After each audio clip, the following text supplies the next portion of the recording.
My name is Donovan, formerly from KZN, moved up to Joburg about 20 odd years ago. Currently live in Mondio, Johannesburg South, and my passion is cars.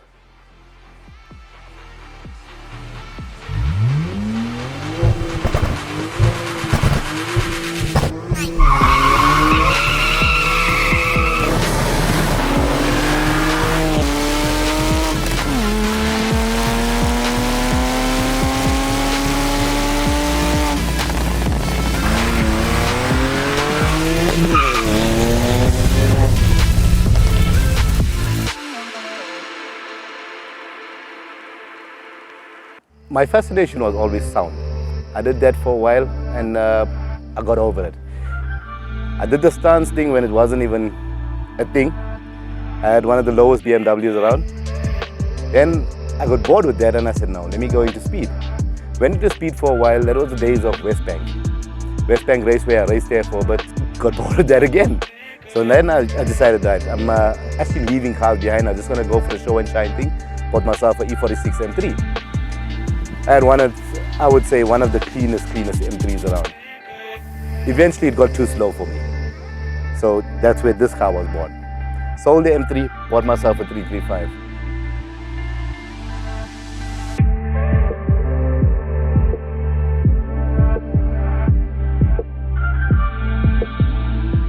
.335 is a tuner's dream. You can do a lot on it and it's not going to break the bank. You know, these motors are built for racing. This motor is actually built to give you 600 kilowatt if you do the right mods. I'm not there yet, but hopefully one day I will be there. The reason why I bought this car is I bought this car at 103,000 Ks. It was absolutely bone stock. There was nothing touched on it. I didn't want to start modding a car that has been modded. So I started small. I went first with your downpipe and a stage 1 file. It worked out well. I made 226 kilowatt on the wheels, which was standard on the flywheel. Obviously, at that time, not having that power and suddenly having it at 12 fast. But once you get used to it, it's never going to change. So then I decided, no, I need to do the performance mods. I went in, I got an intercooler on the car, I put a full exhaust on the car, put a charge pipe on the car, and then I went for a stage 2 file. When I did a stage 2 file, common fault on these cars was heat soak. That's when, as I said, work in progress. January this year, I got myself a water kit. That's about it on the mod side of it. It's just very little mods, but it works. It just works. I would say my biggest advantage is my tuner. SOS Performance. This guy, he tuned this car and it runs like a beast. I will definitely go back to him. At the moment, the car doesn't make a hell of a lot of power. It just puts it down. You know, touch wood so far, this car hasn't given me a lot of grief. These cars are notorious for problems. But which car isn't when you start modding it? You know, injectors, this car's old. If you have to change injectors, I'm not going to mind about it. Coil packs. This country, we can't get the proper coils. You're only getting original coils. If you go to the States, you import the coils, you're getting a proper race coil. So it is going to give a little bit of issues after a while, but accept it. The reason why I took an N54, it makes way more power than an N55, way more power. Even this motor, they actually call it the modern day 2JZ. Okay, currently the car is set at 1.2 bar. We're not hitting my peak because of a map sensor that I need to change, which I'll be doing in time. I run on a 10% ethanol mix, and I'm also running Watermed.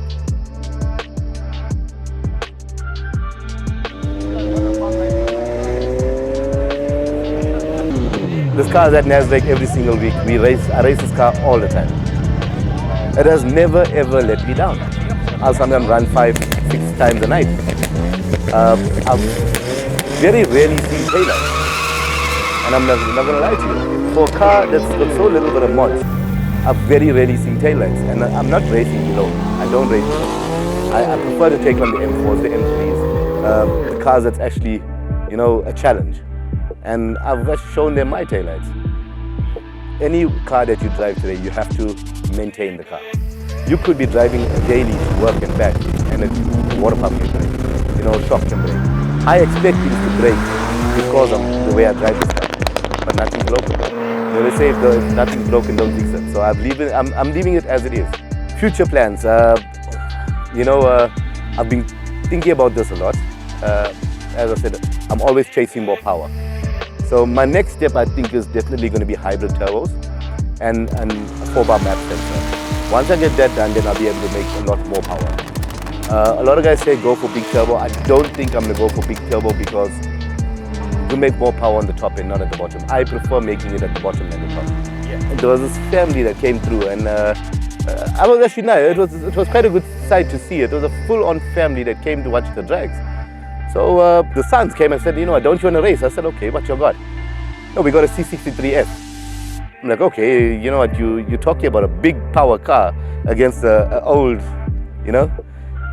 So I remember I lined up and I still had my window open and I could hear the owner's wife laughing at my car.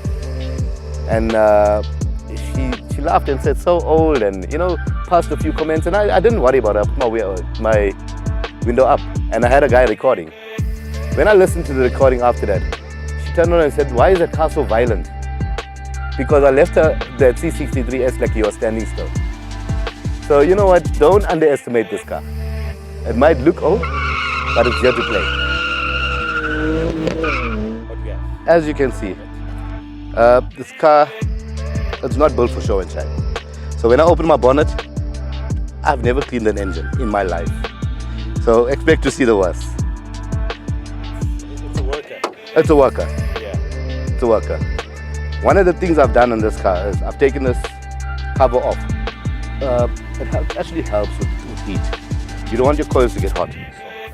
Before, when I had the cover on, the coils used to get hot. It used to always pick up a miss or pick up a coil fault. Once I've taken that off, we seem to be sorted out. I've got a charge pipe in here with the blow-off valve. Everyone says go for an intake. I've never done an intake on a BMW because these engines produce too much of heat. I've done a BMC drop-in filter. And that's about it. This line that you see here is from a Watermet kit. It's not nitrous.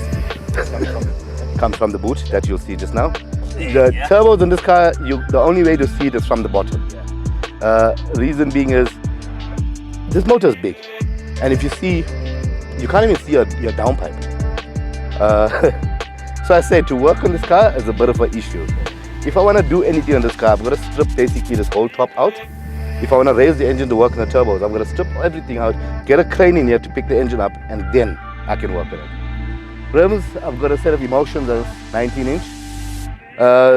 As I said, one of the first things that I've done, because this car was stocks and it came with original wheels.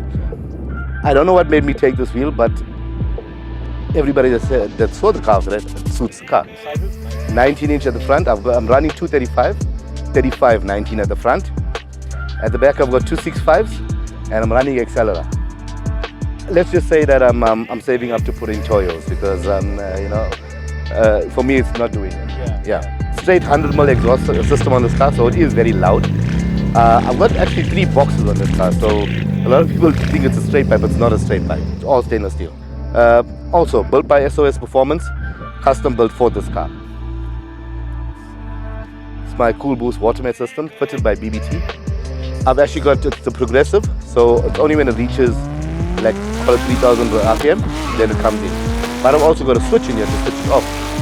If I'm driving the car daily, then I don't need to use that. You know, I always look at these cars that's a 335 and got M3 bumpers on it, and I say, I'm not going to turn my car into something it's not. If this is how it was made by the factory, I'm going to keep it like this. I like the clean look. The best part about it, everybody underrates it when it looks like this. You know, they don't think much of it. That's what I like about it. Even my saying is, a manual is a driver's car. It's how you drive the car. It's not going to be driving you. With the auto, I've got 2 autos at home, 3 autos actually. And you just put it in drive and you floor it, or you put it in the sport and you floor it. This is you actually interacting with the car. That's what I love about it.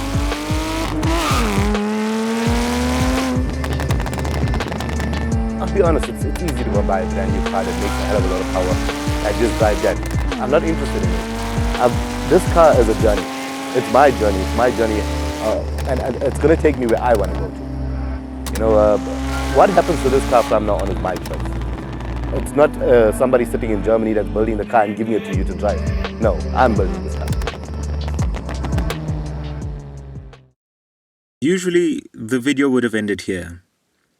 But in the evening following this video shoot, Donovan sent me this WhatsApp text, explaining that we missed a vital part of his 335i's story. Many owners generally aren't keen to have their number plates showing on video, so instead we cover them with our branded plates. Donovan is not one of these owners, and for good reason. So we met up again and let him share the beautiful sentiment behind 4 Jade. Jadine, that's my daughter. She actually passed away. She was into cars.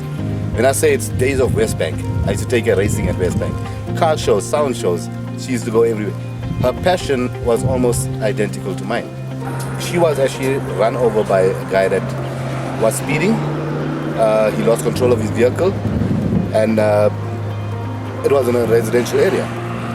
So there's things that we don't want to do. Illegal street race in a non-residential area. Reason being is I don't want to take anybody's life. We all love speed, but we do it responsibly. I make sure I do it responsibly. The plates is basically to remember my daughter. She was a car fanatic as well, and she loves speed. She absolutely loves speed. That's how these plates are here.